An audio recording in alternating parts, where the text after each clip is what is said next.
I'm Robin Fitch, and I'm here today with Paul Lewis from West Winfield, New York. Paul, can you tell me when you started farming? Well, I was born and raised about 4 miles south of West Winfield here in Plainfield, and I was born and raised on the farm, so I farmed it up until when I grew up as a child, and as an adult, and I went to the early 70s, so it was about 40 years. 40 years you were on the farm. How do you think farming has changed today since what it was for you? I think farming's gone real large, too large, actually. It's a business now. It's not the family farm anymore. It's, it's expensive. I do say there's less work than there was on the farm because there's more modern equipment than we had back in my day. We didn't have a tractor till 1948, and that was a John Deere B. It was on steel wheels because they couldn't get rubber during the World War II. So it was on steel wheels, and it cost $800. Today, that same tractor be $80,000. Mm-hmm. So the difference is much more expensive today trying to farm it than back then. Do you think their prices for what they're getting paid for milk is changed a lot since? Well, and they're saying now around $22 a hundred. Mm-hmm. Well, I was getting about $4 a hundred back then. That's when it was canned milk. We put it in a can. And one thing I will say is never fair to the farmer to this day is that they buy the milk at your farm, and then the market buys the milk at your farm, but you have to pay trucking. Right. I don't think it's fair for the farmer. That's their product once they buy it for them, but it's always been that way. Right. That's true. The farmer sells it to the guy picking up the milk, to the company picking up the milk, and yet they have to pay for it to get hauled off instead of the guy who's buying it. When you buy something that's yours, you should haul it. That's right. Right. How do you think labor has changed for the farmer now? Oh, I think it's much harder to get labor today than back when I can remember my father saying when I was a little cuss that the guys were walking the road looking for work and be glad to get help on a farm. Yeah. Today I hear the report that nobody get help at all. So it's changed dramatically that way. Right. Yeah, the kids today don't want to do the farm labor. Plus, a lot of people don't do the square bales anymore. No. That used to be a lot of kids used to come and do the square bales. Yeah, help load them. Yeah. Mm-hmm. But now with the big round bales or the great big square bales. Yeah, they chop a lot of it too. Correct. Yeah. Would you tell a young person today to go into farming? Not really. I think I'd be putting them in an awful bind with the price of everything, the price of farm, the price of cows and machinery is so expensive because there's breakdowns and veterinary bills and this and that. It's hard to tell a kid that if his heart was in it. Like when I graduated, my father said, if you want to go to college, I'll help you. If you want to stay home, we'll build a new barn.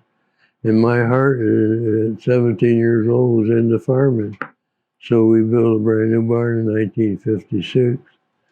And so it hurts me today to go along and see all these farms that are just sitting there idle and the buildings falling down. It's a shame.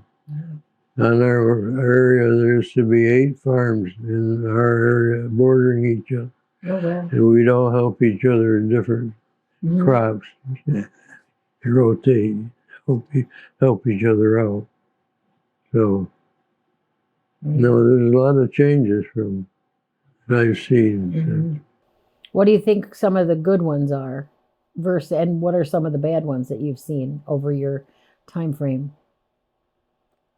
Well, really, the bad ones, I would say, they're getting too big. They're hurting the small farmer by going so big that everybody got hurting the small farmer by going so big. and that puts a damper on what they can do for the size farms they got. I figure that's one thing going so big is doing. Do you think it's safe for the country to have their milk kind of situated in a couple farms versus the family farms? Well, the trouble is, family farms are going out, and there's no young ones that want to come in. Right. So, I mean, there's actually got to go to the big production to get the milk that the country needs. Right. Where the small farmers been forced out. I mean, like I'm saying, the 8 farms, there isn't one left anymore. Mm-hmm. I mean, they're all that production is gone. Somebody's got to make it up, so they're going big. Right. Big farmers going to be an industry. Yes. That's what it's going to be. Right.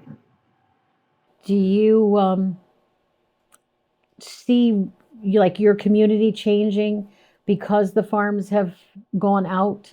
Oh yes, like our small village here, I've seen a lot of drugstores, our grocery stores, and everything are leaving because of they don't have the income from around the country for the farms. Because is it true that the farmer can't keep his money? Can't keep his Can't money. keep his money because they have too much to spend it on in the community once the milk check comes? Well, I didn't know there was too much money. No, but they can't keep it, right? Because they have to repair things and Oh yeah, try to dig themselves out of the hole that has been created with the low milk prices. right. So if their money stays, do you feel the farmer's money stays into the local community, maybe more so than the average person who holds a job? Yes, I would say so. Because most of the farmers use their local businesses as much as they can for. But now again, I'm talking about the Amish. I'm happy to see the Amish come in and pick some of these small farms up. Mhm. But that proves what I was saying. They go into the farming the same way we did years ago, and they're hanging on because they don't go into all this expensive machinery. They use horses like we did years ago. Mhm. It's the old-fashioned way of farming. More like Little House on the Prairie days, huh? So they're the ones that are getting rich. The ones with all this big operation is harder on them. Because now down in Lancaster, Pennsylvania, the Amish even have their own banks. The money they make. So, but they work hard for it. They sure do. They do. And success is hard work. I always said farming is hard life, but a good life. You're bound there 7 days a week, 365 days a year. You didn't get many vacations in your time when you were on the farm, did you? No vacations. And you raised your 3 kids on the farm? 4 kids? 4 kids. 4 kids on the farm? Yeah. And none of them became farmers. No. Would you have wanted them to? Or were you happy that they chose not to? I was happy they chose not to because I see where things were going. They weren't going for the better. The price of milk was fluctuating so, and I just couldn't see them breaking their back like I did to not, have success. Right. Do you think one of the major issues for the farmers today is they need a better price for their milk? Oh, definitely. I mean, the price of this equipment is unbelievable. I mean, $140,000 for a tractor or something. Right. That's a lot of money. It is. Yeah, it's unfair that the farmers don't get a cost of living hike or anything. Extra income. Correct. Right. They have to work off the farm as they're working 14 hours a day, try to find something off the farm or diversify or send their wife out to work or something like that, as she's probably helping on the farm too. And a lot of them, what they did, they see they needed more milk, and they had dishes on their barn to put more cows on, which was another big expense to them, trying to make more money, as you say, any way we could. Right. Yeah. You think the highs and lows have changed? Like the difference between like the low years when the milk was lower in payment, have they become closer together, the bad years, versus, maybe you had a bad year 5, 6 years ago, but then it was pretty stable for, the next 5, 6 years. And do you feel they're coming closer now, that the bad years are coming closer for the farmer pay price? Yes, I think so. I would say it is. What would you say to the consumers if you could tell them one thing about the dairy industry itself? What would be something you would say to them that you would want them to know about being a farmer? I think the farmer has always been downgraded for what the economy and everything else is. That for what he works and how hard he works and the pay he gets is not fair. I mean, like the price of milk should be higher. And I always said if the farmers had stuck together years ago and formed their own union, they could do that, but they didn't. And it's a shame that you can't get 10 farmers to stick together on that kind of a settlement. Right, because you would think a better price for milk standing together would help them all. So you think they would all be willing to try to stand up and work together as a team? As a team on all problems that they have. I mean, they don't need the price of milk, It's the price of equipment and stuff. It's outrageous. You get a set price on that to help them out. Anywhere they cut that expense. Mm-hmm. Right, because there's only so much they can cut. Yeah. And they're tired and they're working hard, and that's when things go bad. Accidents happen and things like that. It's never easy. Nobody realizes what a farmer goes through. I don't believe for one thing. Mm-hmm. Realize the hours they put in, the hard labor they put in, the bad times are sometimes bigger than the good times. You're breaking down with your equipment. Cows are sick. There's veterinary bills. Right. There's so many things that contribute to it. And the big problem with the farmers is they can't control the weather. And I'm sure you worked many long hours trying to get crops in before the rain came. Before rain, yeah. Then you might have some equipment break down when you're trying to do it. Mm-hmm. There's always something that, there wasn't many good days. Yeah, that's true. And with the prices of things, that's true. It seems like there's more bad days than good. You have to love it, don't you think, to do it? You do. I did. I love animals. I love working as a farmer work. I work tractor work. I love field work. Mm-hmm. To this day, I ride by and see somebody on a tractor, and I say, I wish that was me. Mm-hmm. It's kind of in your blood, you're saying then. Yeah, Once you get I think all farmers, it's in their blood. There's something you never lose.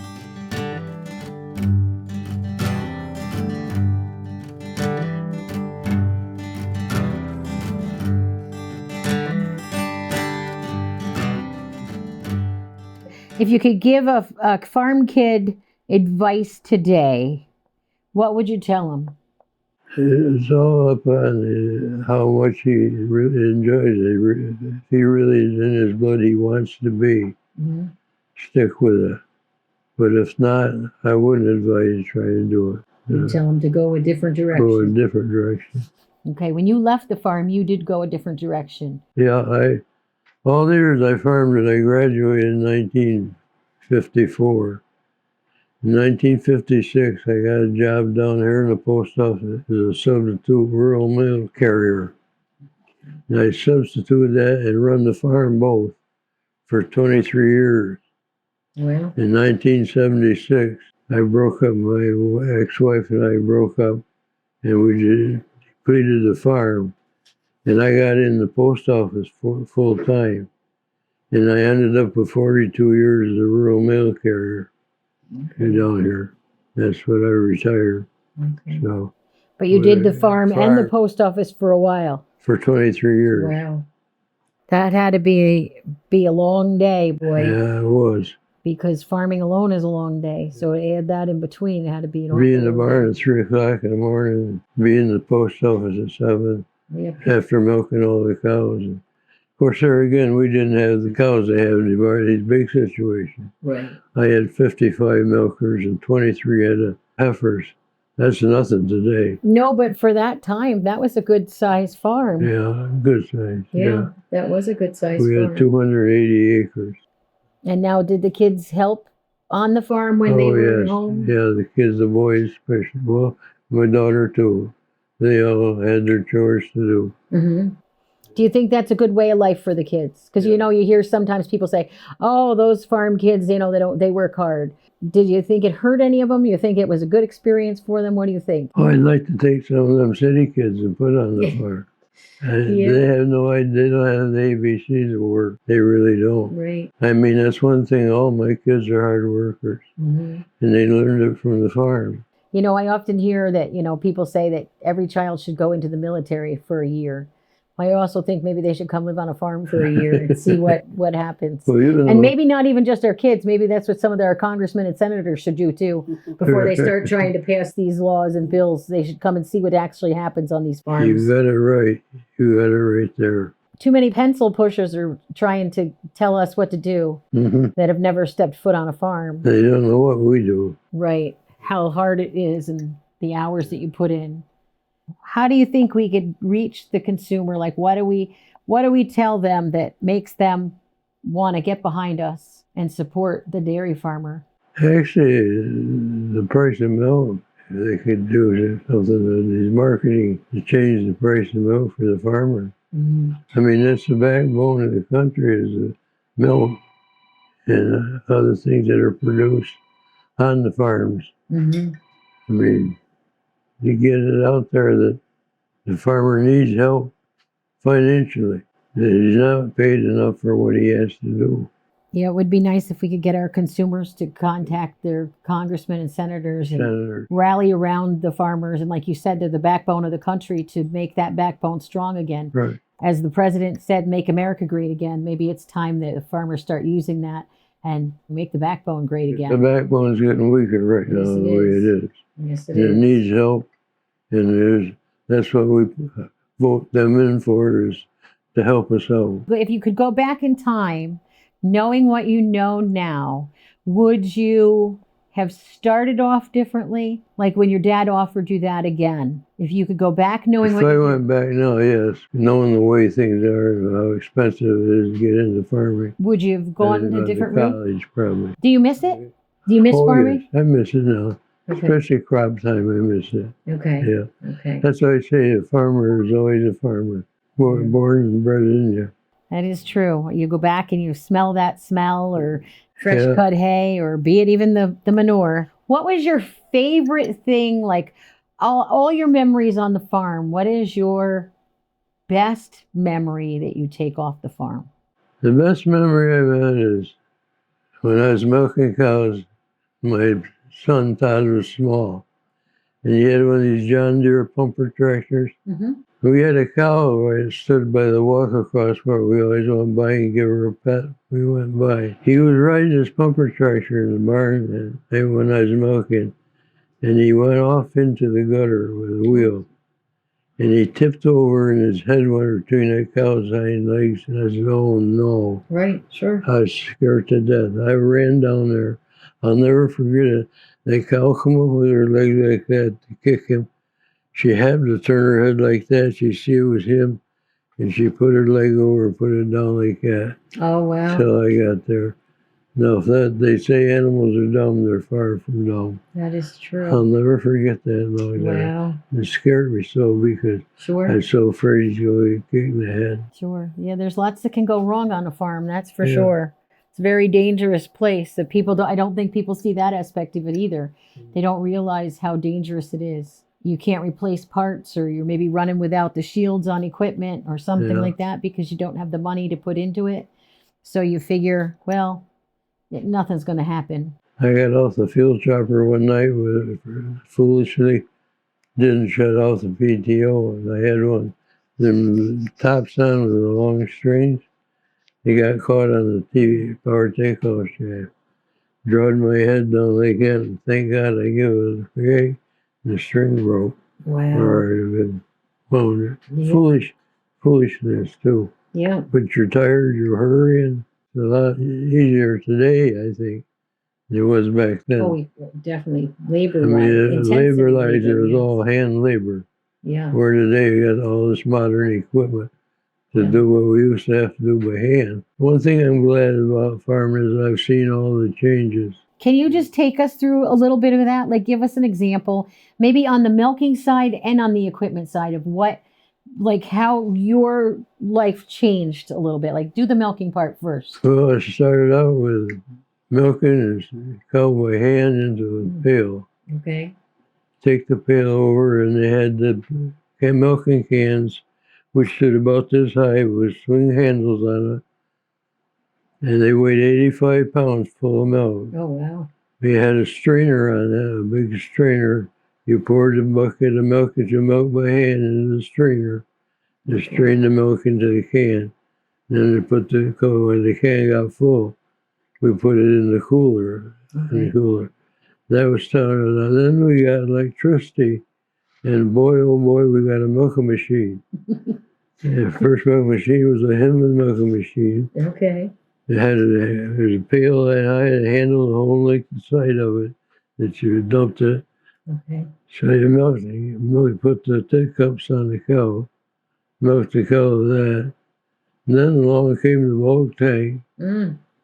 So I'd see it with the bulk tank, with the pipeline, and the pipeline where the milk went into the pipeline were straight into the tank. You didn't even have to see it or touch it. Okay.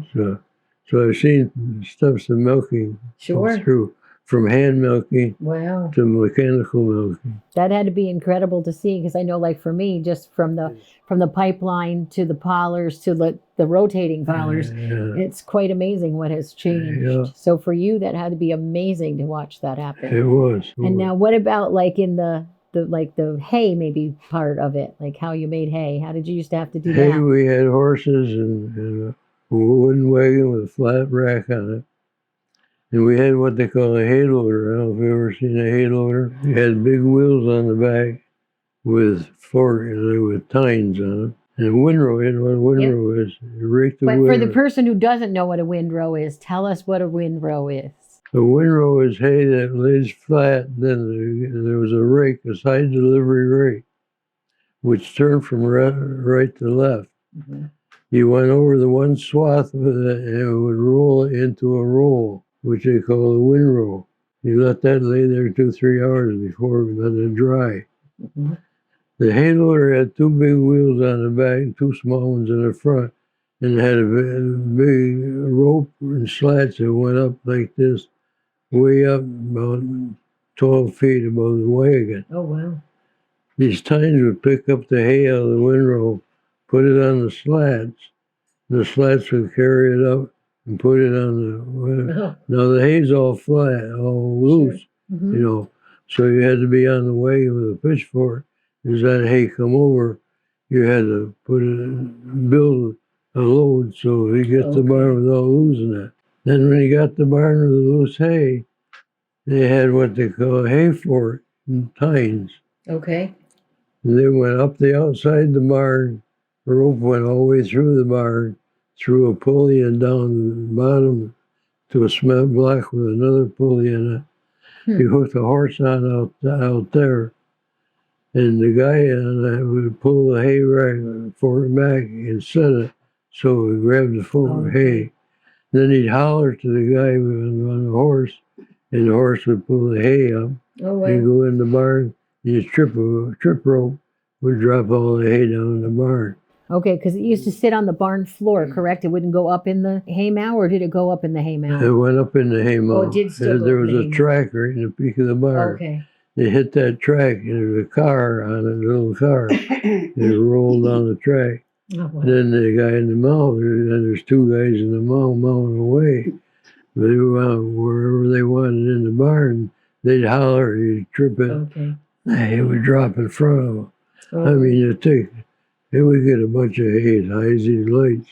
It would take a huge bunch each time. Okay. So do you remember getting your first square baler, since you remember the other Oh, yeah. process? Okay, Yeah. that had to be a big deal. Oh, it was. I can imagine that was a huge deal. Oh, we were filled to death when we got that. Mm-hmm. Yeah. Did you ever think that the little square bale that you used to make would be almost obsolete now? No, I never thought they'd go that big. Go 800 pounds compared to a 40-pound we used to throw. Yes. You don't want to have to throw them in the hay mow, do you? But one other great thing was the square baler is the chute go up on the wagon. The kicker? They didn't drop Part? it. Yeah, the kicker. Okay. But before the kicker, there was a chute that pushed it up on the wagon. A guy grabbed it with a hay hook, pull it off, Okay. And then he'd stack it? stack it on the wagon. Didn't have to pick them off the ground. Okay. So that changed quite a bit then, too. Yeah. But where they got these great big combines now, Yeah, some of them are pretty big. One guy sits there and rides around. The machine does everything. Yeah. We had the old reaper. The old reaper was hard drawn by the horses. That cut the hay off with a reel on it and brought it in. We had a back of it. We bundle it and tie string around it in bundles. Oh, wow. So then you'd have to go out and set all the bundles up, let them dry for a week or so before you could take them and thrash them. Been through that. Okay. The thrashing machine, thrashing the oats. Now, did you raise corn back then? Oh, yeah, we raised You corn. did corn as well. And Okay. then you had the horses with the corn harvester. Okay. They had a seat on it, you rode on it and drove the horse. And they cut the corn and bundled it also, tied it and kicked it out on the ground. Then the guys would come along and with a pitchfork, pitch them big bundles up and put them on a wagon. Take it to the barn, put them in an inch blower. They would chop it up and blow it up into the silo. That was some pretty intense labor then back then. Oh, it was. It was all hard labor. I mean, them bundles, some of them bundles of corn go 80, 90 pounds and pitch them up with a pitchfork. That had to be incredible. The guys always had a bottle of cider deep in Yeah. the. Was it a little See hard? if they could pitch it, who could pitch the fastest to get there. There was a little competition during those heydays, they worked hard, but they had fun too. Yeah, well, you have to kind of do that. You have to kind of make your own fun because there's no vacations or anything like that. So you got to find those little ways to Some make it fun wasn't so funny, But it sounds like you enjoyed your experience on the farm. yeah, very much. And you're glad you did it? Glad I did it. Well, we're glad you did it too. I think I'd do it again.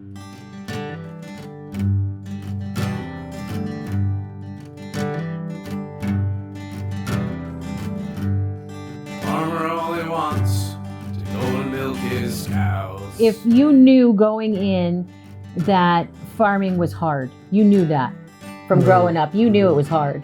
Why did you decide to do that? Going in knowing it was hard and the money wasn't great? Because I just was working with animals, working in the fields and stuff like that. I knew it was hard, but there was parts of it I liked better. You know what I mean? That feeling of turning over the dirt and watching the corn grow and things like that, it's pretty amazing, huh? It is. Well, we thank you very much for your time today. Well, I appreciate you asking me. Farmers have big hearts, and some of the best people I know are from the farming families. We're a different breed of people. Well, we've had the discipline and stuff, and I mean, hard work, and we knew it. we don't make excuses, do we? No, We make things happen. yeah. Floods in the soil, souls in the fields. A lifetime of toil to hang on to what's real.